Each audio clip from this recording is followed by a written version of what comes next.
ব্যক্তি যদি কোনো ভালো কাজের নিয়ত করে, এক ব্যক্তি একটা ভালো কাজের নিয়ত করলো,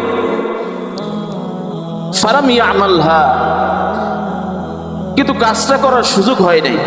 নিয়ত করছে একটা ভালো কাজ করবে, সদকা করবে, কাউকে দান করবে, অথবা অন্য কোনো ভালো ইবাদতে নিয়ত করছে, ফালাম ইয়ামালহা, কিন্তু সেই কাজটা করার তার সুযোগ হয় নাই, করতে পারে নাই, যে কোনো কারণে হোক।